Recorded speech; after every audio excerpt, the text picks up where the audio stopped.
people have so beyond lost their way that they can't even feel. They just have to be so numb and disconnected. I've had to come to that conclusion because I'm like, how could this not break your heart? How?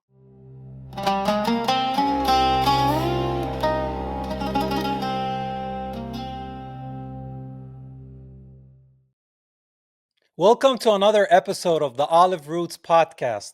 I'm your host, Chosi Ayub.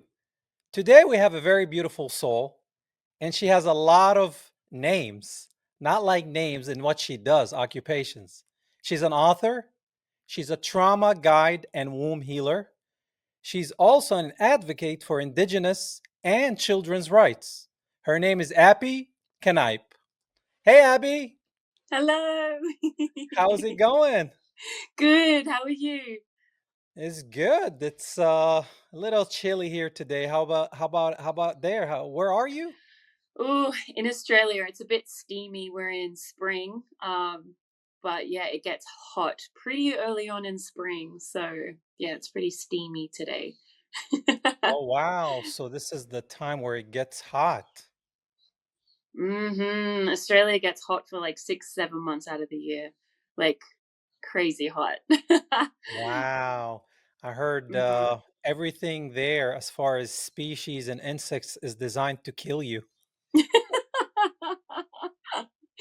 I mean, we definitely have a lot of wild creatures. Absolutely. hmm Yeah. Well, it's a pleasure to have you, Abby, today. What we're gonna do today is we're gonna start with your identity. So hmm tell us where you grew up. How did you grow up? What's your heritage, your ethnic background? Where did you live? Did you live always hmm in Australia? And where are you today in life? Yeah, beautiful. So I was born in Australia, just like my both of my parents were. And I grew up in this tiny little town in the middle of nowhere, which I'm grateful for because my childhood consisted of climbing trees and exploring nature. Like I was always outside, always up a tree or exploring, yeah, animals, nature. But yeah, grew up, like many Australians here, disconnected completely from my true culture, from my ethnic background, which is Irish. And so yeah, that explains a lot of my journey actually, and a lot of my story, going and looking and searching for that, because I always felt something since I was a child, like something's missing kind of thing. Um, but yeah, I'm still currently living in Australia. I have traveled to many beautiful countries around the world and learnt from many different Indigenous tribes. Um, which has been the greatest honor of my life. And I've also lived in other countries too. So currently still in Australia though. Yeah.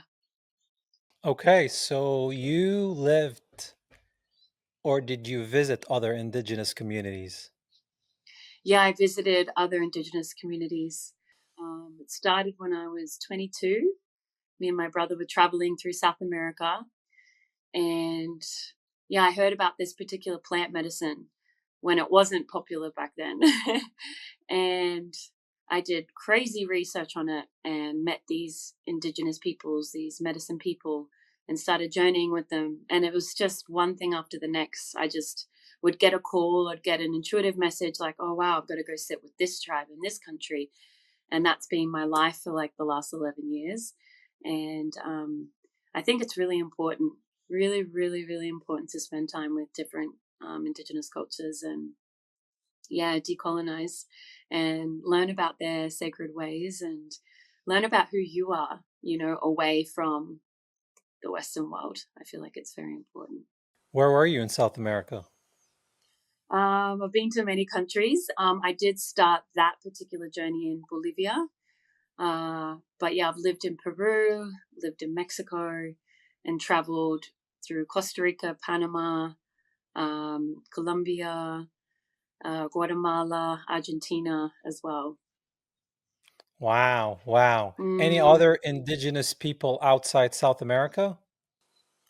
yeah, I've also worked with two different types of indigenous tribes in Peru, but outside of South America, the Māori people from New Zealand, um, and who else? I've worked with some Native American Indians when I was in America and in Australia. That was actually my entry into um, being so deeply fascinated with Indigenous cultures. I think I sat in my first circle when I was like 14, and there was this Native American teacher here in Australia, and I just like couldn't, like, my eyes were just like, oh my gosh, like, wow. You know, I just could not stop like listening to him. I didn't want to miss one word. And that's what I've always been like when I remember sitting with this one beautiful Indigenous woman from the Amazons of Brazil. I've also sat with them, the Yawanawa tribe. And I think we sat there for 10 hours. I don't even think we peed once. And there's a teaching in that, you know, it's like, yeah, there's something in that, being able to sit in the discomfort, you know, stay present and really listen, you know, not just go, okay, yeah, I'm done. It's like, nope, sit and listen. You know, you may never ever hear these sacred teachings again. I sat and I listened 10 hours. Wow, that's Yeah, amazing. So yeah. okay, so it sounds like you encountered a lot of indigenous people. How about tell me about the indigenous people in Australia and New Zealand? How much do you know about them, your encounters with them, and what were you able to learn from them? Mm. The history here in Australia is so deep and it's so rich. And of course there's, you know, also a lot of sadness and you know, what's happened. I only just recently found out, because I traveled back to my ancestral homeland, Ireland, with my mom a few months ago, that we were the first slaves here, actually, the Irish. No idea, because there's hardly any information here in Australia about our history. So we were the first slaves, and then they did that to the Aboriginals straight after us. So yeah, there's a lot of history here. Something about me is that I'll never ever ever force myself to sit with a tribe just because it's something I yearn for. I know some Western people can do that, and so I know the time will come where I actually sit with, you know, the elders of Australia and learn from them. Of course, I've had so many beautiful encounters with them, you know, and they ask, where are you from? Which part of country are you from? And they've taught me, you know, smoking ceremonies and how to connect to country. And they are the most amazing people. They're really funny as well, actually. Um, really funny people. Uh, but when it comes to like the circles, that's something that I've been incredibly patient for and haven't yet been a part of, but I know it will come. I've dreamt of Indigenous elders many times, and they've come to me in spirit, and they've told me some beautiful messages like, "We see you, we know you're doing good work," and that's always brought me to tears. Um, but yeah, they know that I see them. You know, when I encounter them and I look at them, there's this soul recognition, which is the most beautiful feeling for me. It's like, I see you, you know, and they know, but I never like kind of force myself on them, or like, yeah, I have that respect of like, if they're not ready, you know, I deeply respect that. But the Māori people, I've worked with them quite deeply. um from New Zealand, I had a mentor once for 2 years, and she was the woo she was one of the toughest women I've ever met in my life, and I seem to get drawn to those kind of women. You know, they're strong and they're fiery, and they have a lot of spirit. I've learned from a lot of those types of women, which has definitely contributed to the woman that I am today. Yeah, she was a mentor for 2 years, and she taught me a lot, you know, about cultural appropriation and connecting to your roots and how to open and close a ceremony, even if it's just, you know, a healing group or a meditation group. You always got to open and close it properly. Um, oh, she taught me about the spirit world and how to protect yourself. Yeah, so much I've learned from the Māori people, and they have such an intense warrior spirit, and I've always been drawn to that in their culture because I really connect to the warrior archetype. And watching the haka is just like in person, it's just, whoa, I can't get enough of it. Like I could watch this all day long. This is amazing. Yeah. Yeah, like every time I watch them doing it, I'm like, it's fun. I probably can learn it and do it, but it's more for them unless they allow me to do it as an indigenous person elsewhere, you know?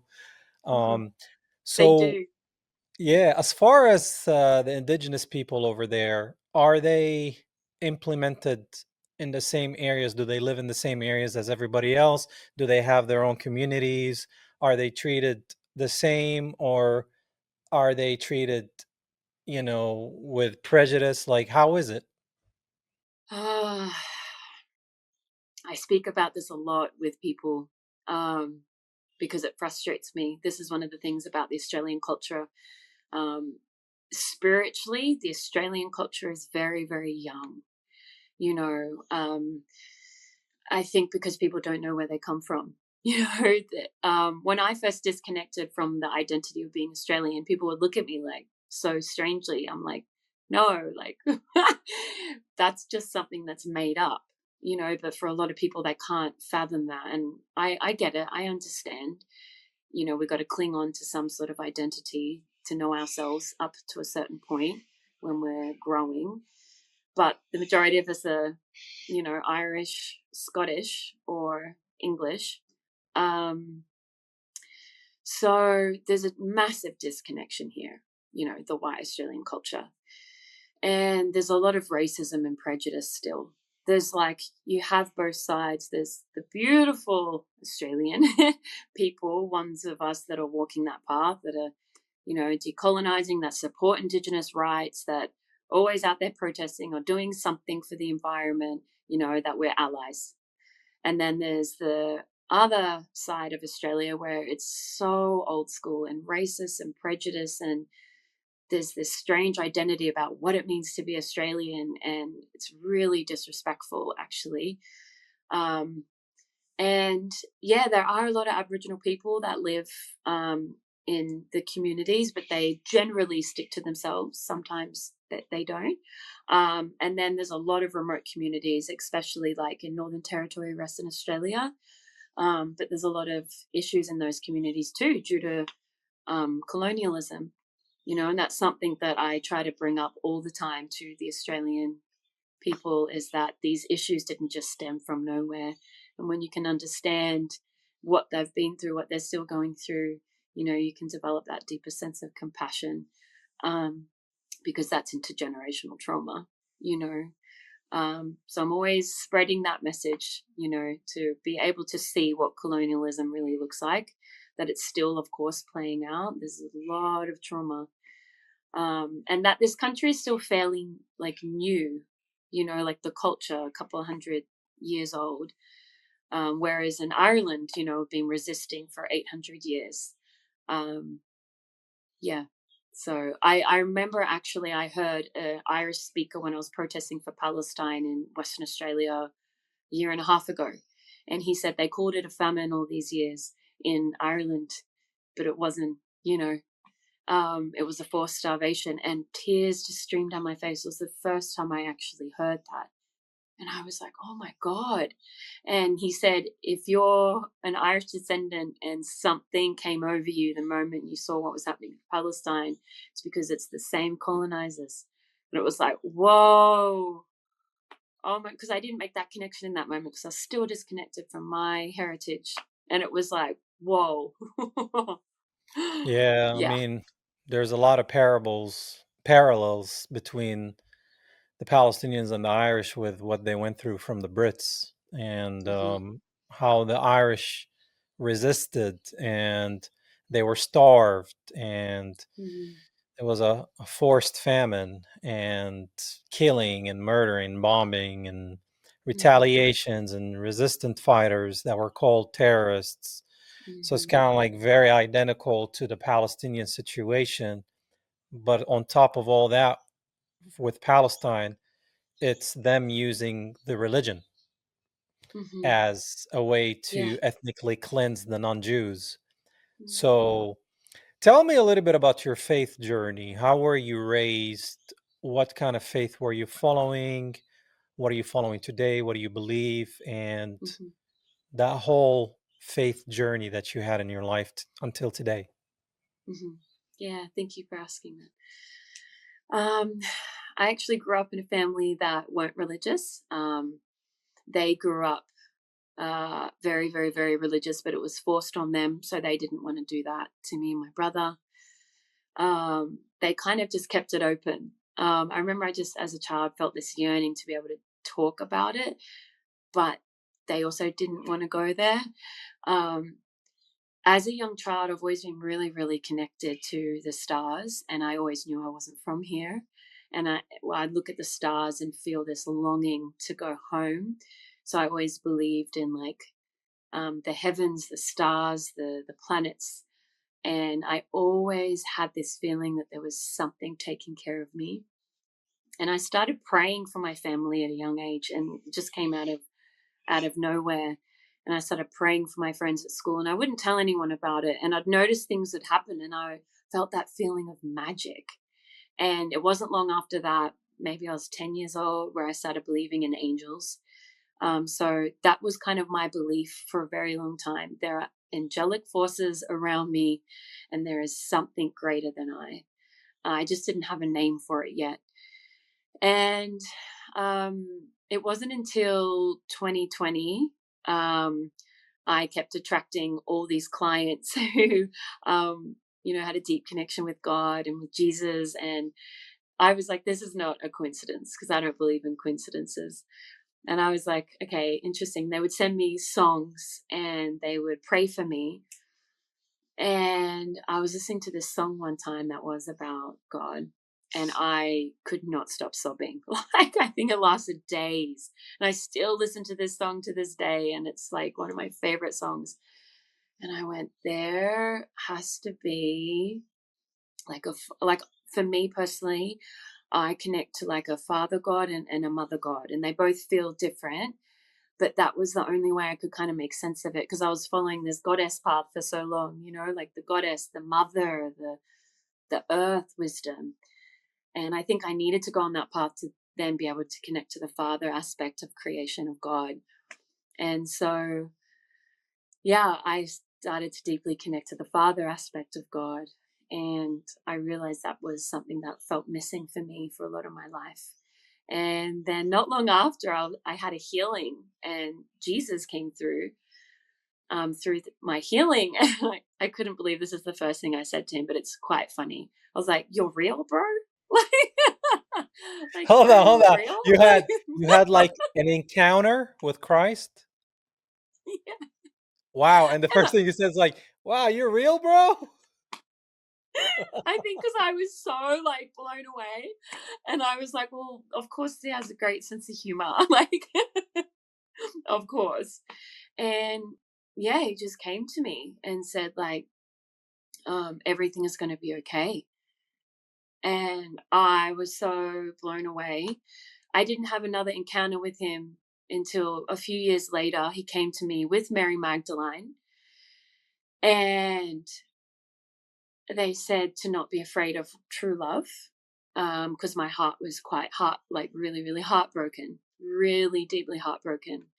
And they both came to me, and I'll never forget it. It was one of the most beautiful things I've ever experienced in my life. And there was so much like light surrounding them. And it's like, I almost felt like I'd crossed over at that point. That's what it felt like.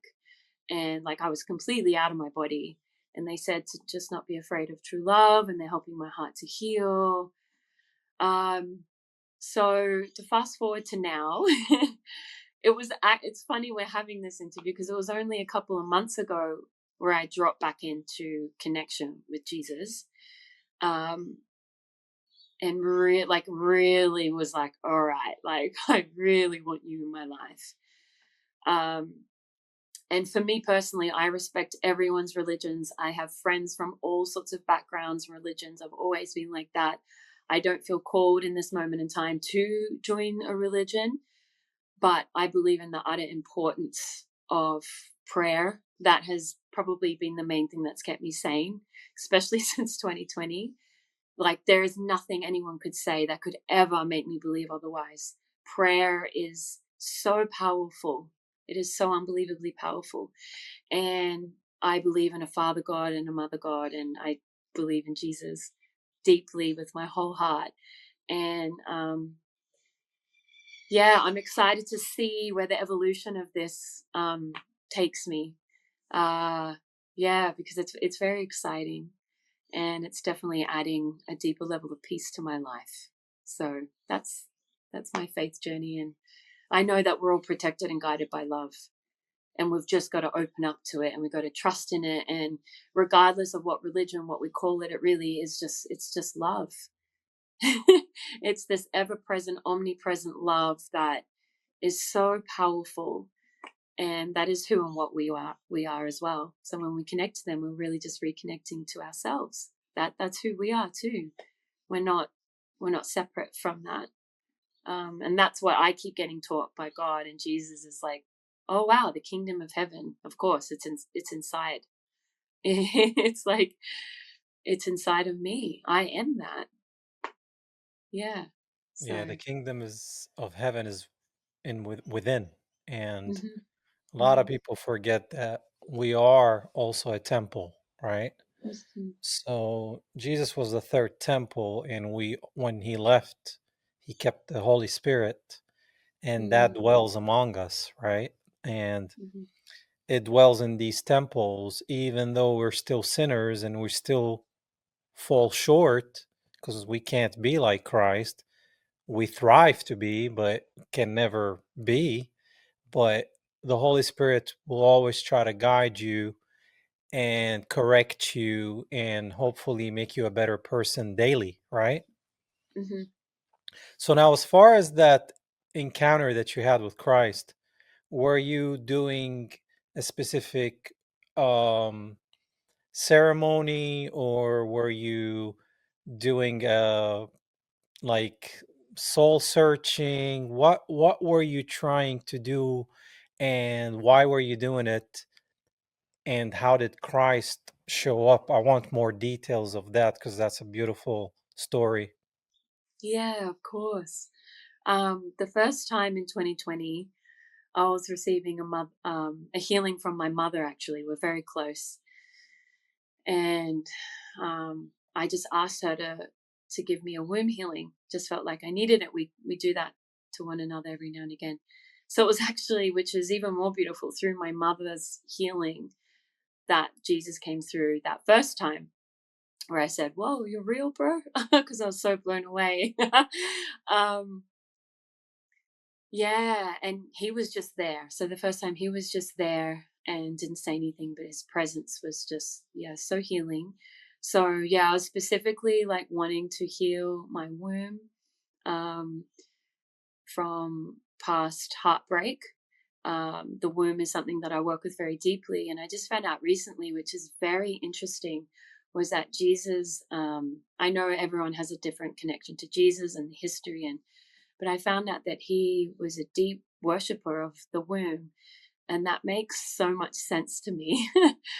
um, that makes so much sense because that is heaven inside of woman, and that is what I support women in accessing. Is that's where our heaven is, and that's where so much of our wisdom is, and our power as women, our voices. But yeah, the second time round, I was healing from heartbreak. I'd gotten back to Australia after living in Mexico and Peru for 2 years. And I was working with a medicine, actually, with a medicine man in my home, also with my mother. And my intention for that medicine journey was actually to just heal the heartbreak and open my heart back up for love. And that's when he came through with Mary Magdalene. Um, and they reminded me to not have any fear of true love, and that I was going to find my true love, my soulmates, and not give up. Um, I think what I'm deeply inspired by, which gets left out a lot in regards to Jesus, is the union that he had with Mary Magdalene. That's actually what inspires me so much. because their love together just amplified who they already were, and yeah, just that sacred divine union, which I feel is getting so lost in the world, with going down through so many different relationship paths. I feel, this is just my truth, that sacred union is the most spiritual holy path that you could go on, and that nothing is going to take you faster to God than devoting your whole heart to someone. And that's actually what I've learned a lot from Jesus, actually. um, yeah. Is that to have faith in that kind of love, and to not settle until that love exists, comes into my life. Mm. Yeah. Yeah, I mean, there's nothing like the love God has for us, right? And, Mm-hmm. Jesus commanded us to love others like he loved us, which is a big shoes to fit, you know? Mm-hmm. So so that's Mm-hmm. wonderful that you and your mom are doing the healing together. What a bond. Mm-hmm. Mm-hmm. Yeah. Yeah. Wow. Was she Mm-hmm. into those kind of things, or what did your mom do before getting into that as well?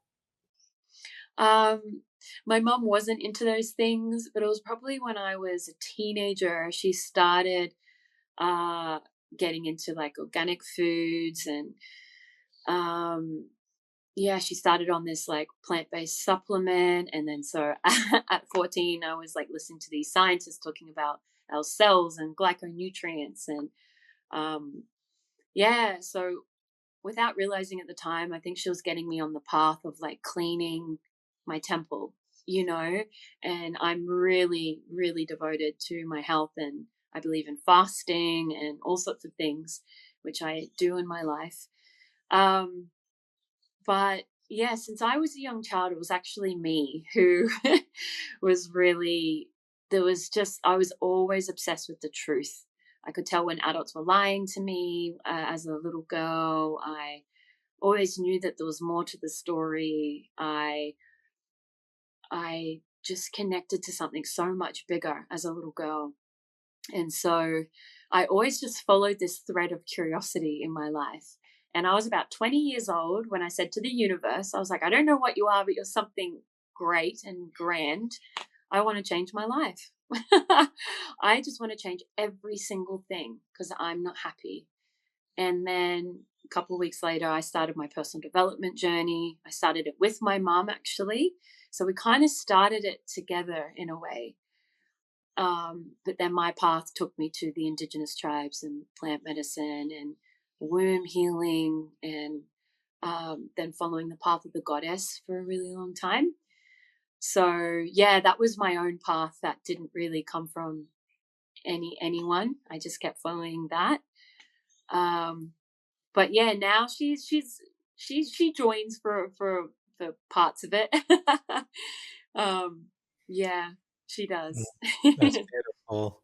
So you Yeah. said the path of the goddess, is that what you said? Mhm. What's Mhm. what's the path of the goddess? Mm.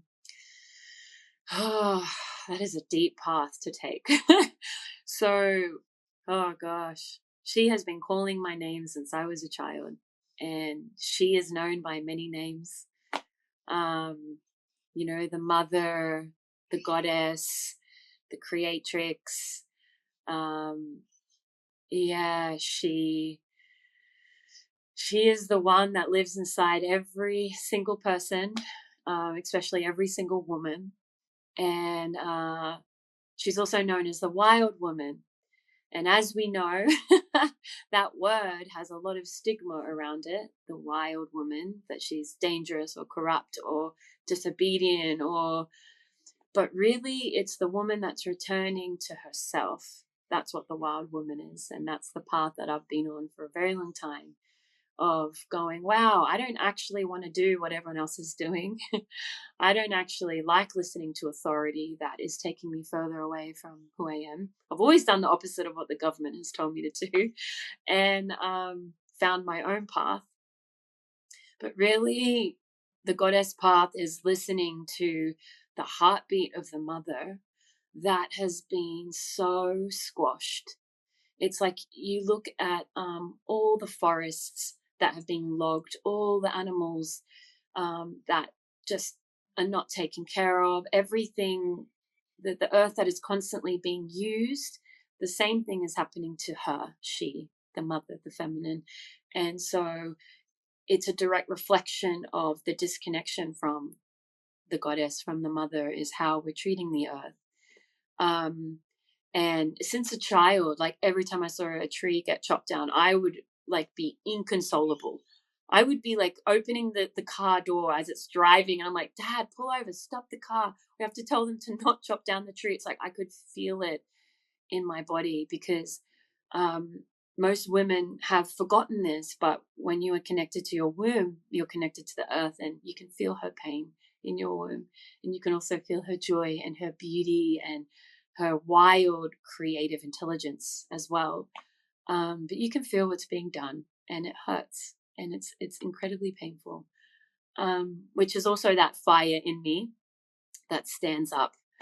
Um, that I can be very fiery at times because, well, you hurt the mother, you hurt the Indigenous, you hurt the children. Oof, you're hurting me too. I'm not separate from that. I feel that. I feel that. Feel the cries of the children. I feel the cries of the Indigenous and the ancient ways being lost. And I also hear the celebrations of what has been restored, of what is being fought for, all of that, all of it.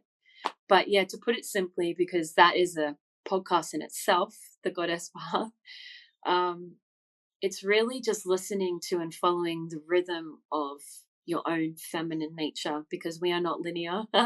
As women, we are very cyclic beings, and we follow a completely different rhythm to society, and it's really just like returning back to that.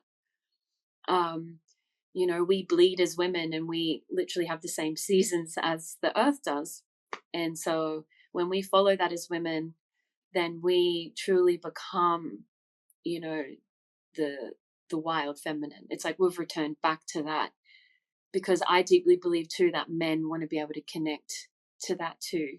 That men want to be able to feel that in women, like that connection to the ever present, the mother. Um, yeah. So putting it simply, I tried to put that as simply as possible. um, she keeps me on my toes. The goddess keeps me on my toes, let me tell you. That's beautiful. Like, it sounds like you're empowering women in the right way to connect with their pretty much nature and their power from within. Because, I'm in the Western world now. I come from the East. Now I live in the West. And I'm noticing a shift in women that is becoming less feminine, Mm, becoming more masculine. Like the feminists became, rather than a way for women to be more feminine, it became a way to resist men, and it turned men off. Like a lot of women mhm, here turn me off. And mhm, I'm looking for a feminine woman, not just by looks and that mhm, voice and stuff, but also like that is still a go-getter and has something she wants to follow and know her strength, and knows that I'm strong where she's weak and she's weak where I'm strong, and vice mm. versa, you know. And that's what I've been looking for, and it's hard to find that in the Western society. So what do you think happened? I mean, it's also bleeding on the Eastern society, but it's mostly, since I'm in the US, I could talk about the US. What do you think is happening with that? Great question. You ask great questions. Oh my gosh, it's very similar here in Australia as well.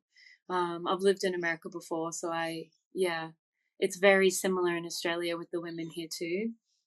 Very, very masculine. And I absolutely believe too, the feminist movement, it may have started off well, but then it kind of turned into, oh, now it's just like this thing against men, you know? I read this quote once, and I just love it so much. It's so simple, but it's like to truly be feminine is to love being a woman. And I'm like, oh my God, I love that so much. And really, in that, that's the essence right there. And women can say, oh, I love being a woman. But do you slow down when you bleed? Do you have boundaries? Do you listen to your body? Do you actually put your hands over your womb and feel heaven? So I mean, there is so much history in what's happened to women. Both men and women have been through a lot. Um, God, it started hundreds and hundreds of years ago. They started disregarding the feminine. She kind of got she's in there, but she kind of got excluded from religion. She kind of got excluded and left behind, and they were scared of our power. A lot of men back in the day, and women too. Women that didn't connect to the feminine also betrayed a lot of women, but they hung us. They burn us alive. They did all sorts of things. And that still lives in our DNA as women. If I speak up, if I show my psychic gifts, if I tell the world that I'm a witch, am I going to die? That literally still comes up for me. Sometimes I feel it as a lump in my throat, like, oh my God, if I tell people who I really am I going to die? Like that voice actually comes up. So I know that that's a big part of it, whether women are conscious of that in their bodies or not. That's a massive part of it. They don't feel safe to actually be feminine. And then the other part of it is just the programming of the Western world. Like, I got to compete with men. I got to show the world how powerful I am. And, like you said, women can be ambitious as well. And I also love that side of being a woman. I am definitely highly ambitious, but it does not come before my body, my womb cycle. No, I've done that once in the past. Didn't last too long because I was like, no way. I think I'm too feminine to be able to do that. I think it's just like not at the cost of my body or ending up in hospital from burnout. No thanks. But I think a lot of women are afraid, you know. I'm rereading a book at the moment called Women Who Run with the Wolves, and I recommend for every woman to read that book. It actually goes really deep into our psyche. When we don't connect to the goddess, that wild woman inside of us, we live in our brains, right? Logic. And so we connect to men through logic, through that really kind of rigid way of being. And logic's important, of course, but as women, there's something deeper inside of us that is the prime essence of who we are. And it's not logic. And when women are just stuck in their heads and they're leading and they're working and they're in relationship from that place, I say they're cut off from like here down. They're just living up here. Like, of course, men can't feel them. And of course, men are turned off because they can't feel her because she can't feel herself. And so I could go off many different tangents, but I would say it's the history of what we've been through as women. It's the programming of the Western world. And that woman's completely cut off from her life force, from her body. Because as a woman, if you descend into your body and you listen and you follow the rhythms of your cycle, that will initiate you into your womanhood. It just will. I mean, that I did that with myself. This is what I guide women in. There's a lot of womb teachings out there now. Not all of them are deeply rooted in this. Some of them are a bit shallow, but that's where we were meant to be initiated. And I think a lot of women, I really feel they're resisting that. They're resisting it. They're resisting that feminine force inside of them because they're afraid, because it does annihilate you. It annihilates my ego. It humbles me. It reminds me, nope, you're trying to force yourself to do that thing. No, no, that's not for you. And you've got to listen to something else speaking inside of you, and it's inconvenient. So it's probably an inconvenience to the plan that they have with their life, because the feminine will come in and she'll disrupt it all. But it's for the betterment of, your life. It's for you to actually be who you were destined to be as a woman. And that's just my truth around it all, my belief around it all. I think women are afraid and they're resisting the feminine inside of them because it means that they have to dismantle all of the stories and the beliefs and the identity. And I think that's a big thing too, they identify with being the boss babe or the strong woman, and you've got to actually dismantle them all. And that's really humbling, and it's hard. Yeah, it's definitely fear. Like I see a lot of women like I'm independent, I'm a boss lady, I pay my own Yeah, bills, and yeah. to me that's not attractive because you're an adult, you should be able to do all those things. Mm, It's just that they come in a place that equal to you in the society, in the corporate world or whatever.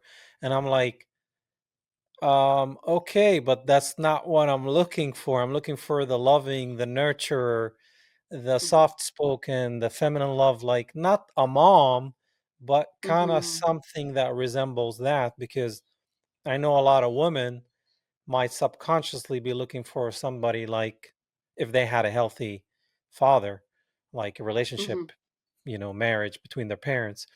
They're looking for mhm, that guide, protector, provider. And I think mhm, both of those complement and complete each other.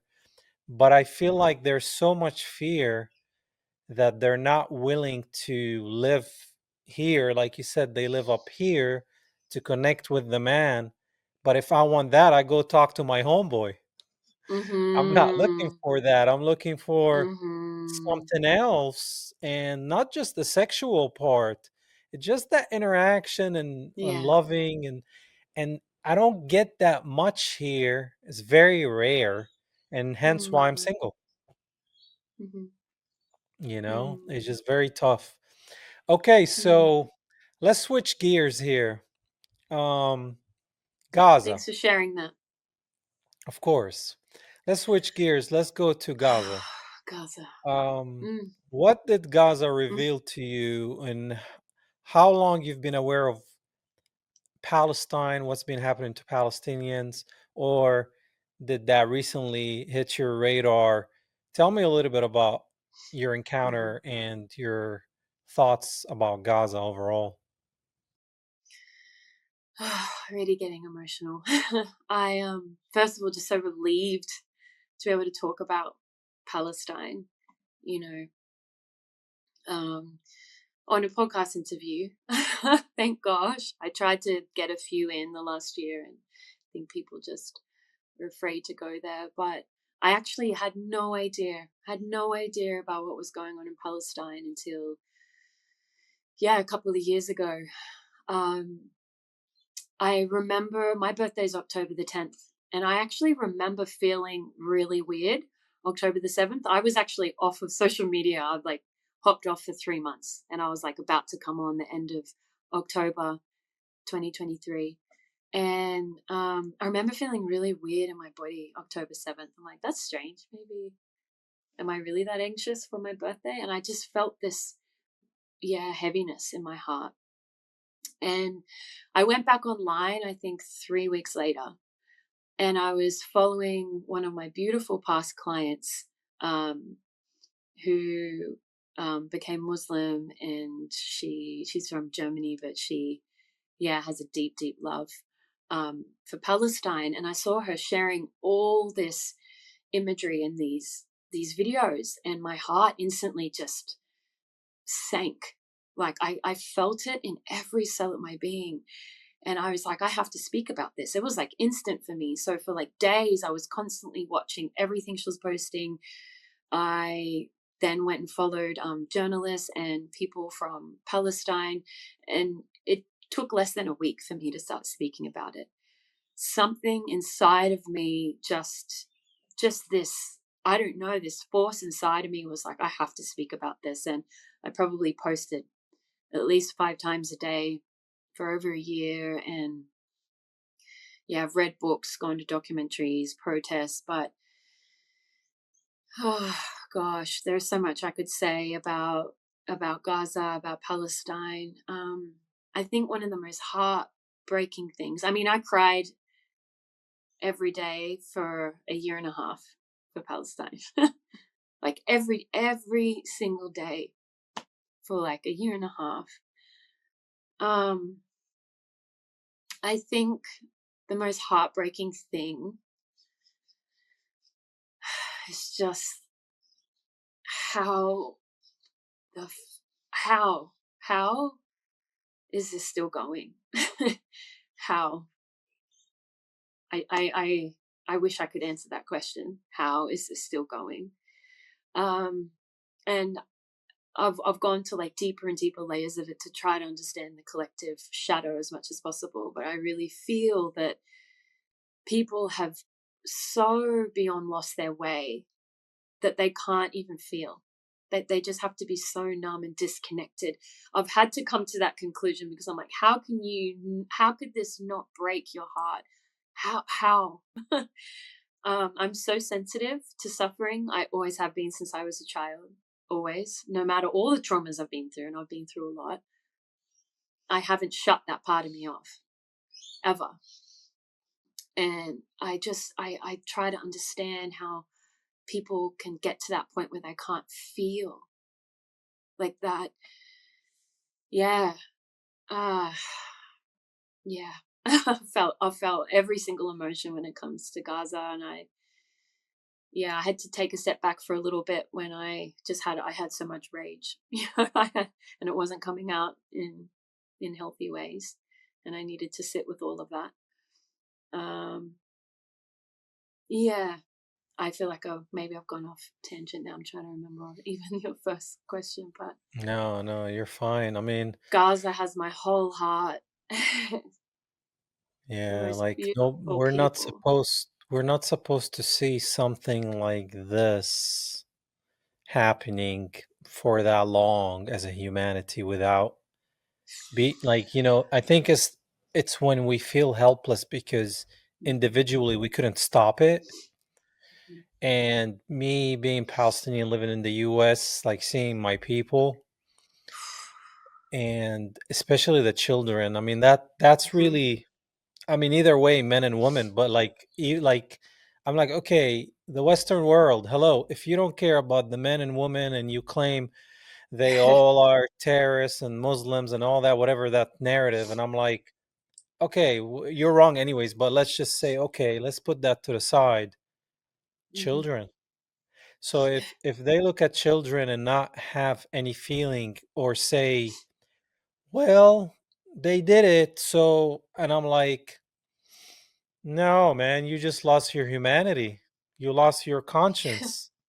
You lost your Yeah. touch with humanity, and like put yourself in their shoes. Like Mhm. I wouldn't wish that on anybody, like Oh my if it God. was the other way around and the Palestinian resistance was bombing and killing Israeli children, I will definitely be against it, and I'll be outspoken that this group does not Mhm. represent me for killing innocent children and babies in Mhm. incubators.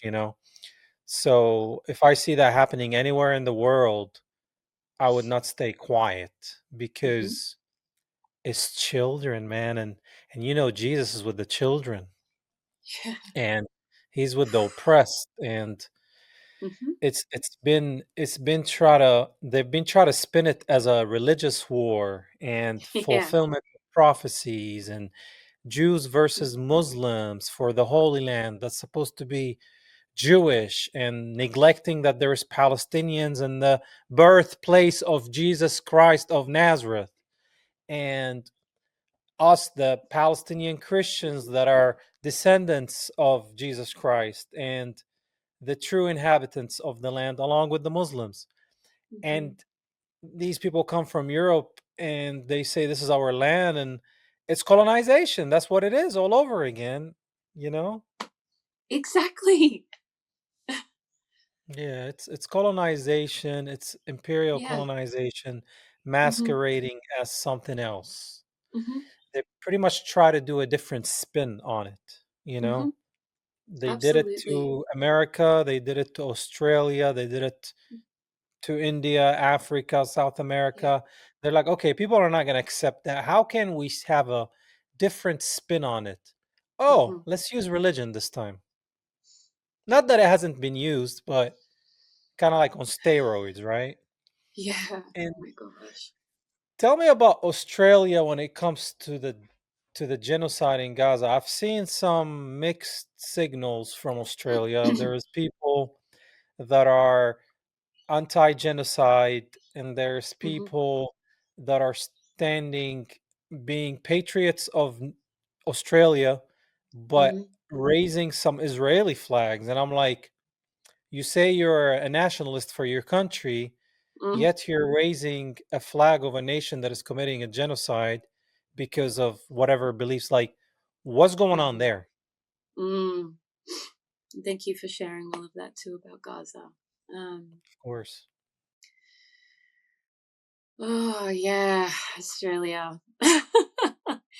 um, Frustrates me sometimes very deeply. This culture.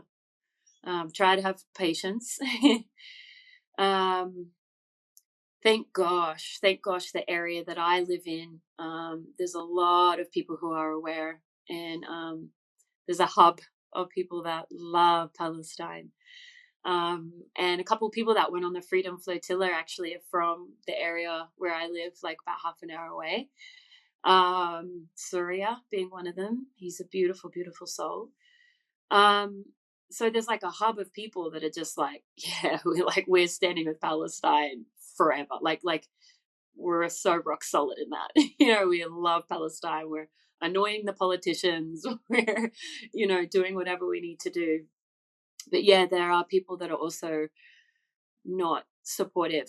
Thank God I've never seen someone holding an Israeli flag, because let me tell you, I would have grabbed that thing and they would have never seen it again. So thank gosh I have not seen that. Um, yeah, no. But yeah, there are, there's that mentality of the white Australian, kind of like what we spoke on before, of um this is Australia. I'm from here. And I think what's happening is, because I like to look at things psychologically, as a trauma guide, I go really deep into the psyche, and it's like, okay, their identity is being threatened at that really, really foundational level. They don't know how to cope with it. They think they're the ones being targeted. And it's not to say their behavior is okay. That's not at all what I'm saying, because it's not. And you can be an adult, you can be a grown adult about this and actually have some, skills to critically think and do some research. But I think they're afraid, and fear makes people do really shitty things, um, where they think, oh, this land's going to be taken from us, you know, um, which is so ridiculous, which is absolutely ridiculous.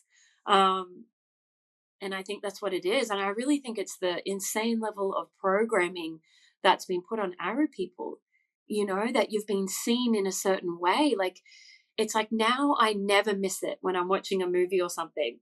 It's like, oh my God, there it is. Or I'm watching something with mom. I was like, oh my God, they just spoke about being Jewish. Oh my gosh, did you hear that? And I'll like literally rewind. I'm like, did you hear that? They just said Israel. Like, and it's this random like rom-com movie. And I'm like, wow, the subliminal programming in movies. How long has that been going on for? You know, Painting Arabs as the terrorists and painting other nations as the heroes, America, Britain, Israel. I'm like, pretty sure they got that the wrong way. And so many people are so deeply programmed in that. I feel like that's what it is. And they're people that probably have never questioned their own belief systems. Um, so yeah, yeah. I just am so grateful for all the people I've met who get it, who get what's going on. And it's like you don't even have to have the conversation. Like my mom, when I talked to her about Palestine, she was instantly in tears. She instantly could see what was going on. It took her 5 minutes. That's just who my mom is, though. Um, from a young child, she always said to me, even if you have nothing, you can always find a way to give to people in need.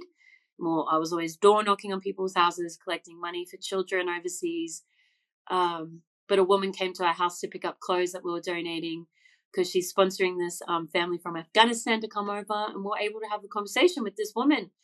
And my mum and I were like, oh God, I feel so relieved, So I just pray that more and more and more that people are waking up and seeing it for what it is, and getting over their own silly belief systems, because really we're all one people. We are.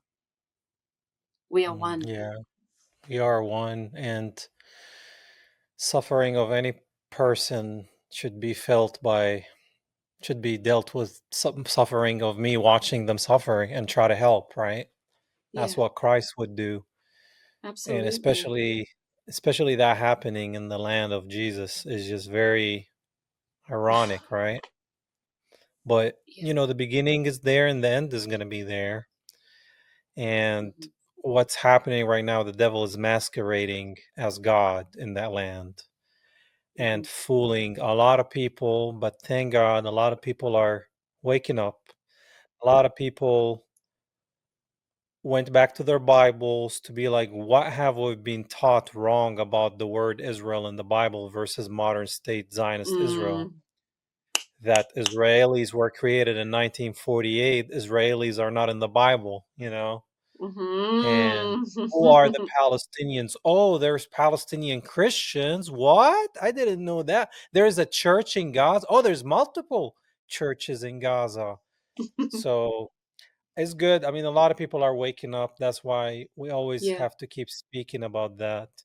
Mhm. Okay, so we're almost at the end. I want you to talk about your book. You're an author, so I'm assuming you have a book.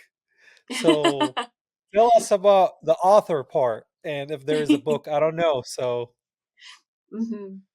Yeah, and thank you. It was so good to be able to speak about Gaza too. Um, yeah, so I'm actually a co-author. So what that means is I'm published in three books with other women. They're like multi-authored books. So there's three of them. But I'm kind of dropping little hints about it. Currently in the process of writing my own poetry book, and I will self-publish. That's very exciting. Been writing poetry since I was a child. I was like, okay, we need to put these in a book, Abby, because there's like I have so many journals. Um, yeah, I'm really excited for it. But yeah, the books that I'm already an author in, uh yeah, they're all linked to the feminine path, which is really beautiful. And one of them actually is about Mary Magdalene. Um, so yeah, each book had a different theme, but really it was all linked to our particular journey with that theme. For example, the first book was about Mary Magdalene, of course. um, and so I shared about, the impact that she's had in my life and what it means to follow a path that's, similar. It's like, when you speak about Christ, it's like, what does it mean to follow that path in this modern day with its challenges and then with the things that would be easier now than it would have been back then with both. And, the story that got us to connecting with the feminine. um, yeah, really beautiful stories, and it was fun to do it with other women. It was nerve wracking, but as a child, I've always been writing, like ever since I could pick up a pen. My dad said I was in every notebook of his, just like writing. Um, yeah, so there's a lot more books that I'm going to be publishing for sure in my lifetime. I have a lot to say about so many different things. Yeah, and I think books, oh, to me, they're gold. Like I walk into a bookstore, I walk into a library, and I'm like, I feel at home. You know, that's the thing that I'm proud of that I collect the most of. That's the hardest things for me to get rid of, and I'm actually really proud of that. I'm like, that's a wonderful thing to have a lot of. It's books. So wow. yeah, So you write poetry too. hmm yeah. Wow. And that's going to be compiled into a book. That's my understanding. Yeah, yeah, and it's gonna have a theme. So there'll be two other poetry books that'll come after it, and it's like, um, I'm like, oh, do I share what it's about? It's a particular theme around heartbreak, and then it'll be a journey in like healing through heartbreak, and then returning back to yourself, um, returning back to a greater, expanded sense of love. And my prayer is that people that go through the poetry books will find that healing and that strength, knowing that no matter how much heartbreak you go through, that you can always, always return back to yourself with an expanded capacity for love. So, yeah. Love, love, love. I love it. uh, tell my Love, audience love, where they can love. love, love, love. Tell my audience where they can find you if you want them to follow you or if you have a website or anything, just share it with my audience. Yeah, amazing. So I hang out mainly on Instagram and Facebook. So you can find me there, and I have links in my bio if you're curious about anything that I do. But yeah, that's where I hang out. What's your handle? Just my name. So Abby Kneipp. All right, I'll put it on the screen here. Well, Amazing. Abby, it was a pleasure getting to know you. You're such a lovely, bubbly person. Hmm. And maybe one day I'll have a session with you to heal my traumas. Oh, it would be an Yeah, honor. And it was so lovely to connect with you too. Such a of beautiful course. man with a beautiful heart. And I'm so grateful we got to have this conversation today. God bless you. Thank you, Abby. You have a You too. wonderful rest of the day. All right. You too. Peace and love. Peace and love. All right, guys. What a beautiful soul. Check her out. I'll put all the stuff under this video so you can follow her and check out her work. And maybe you can work with her. You never know. Until then, peace, love, and free Palestine.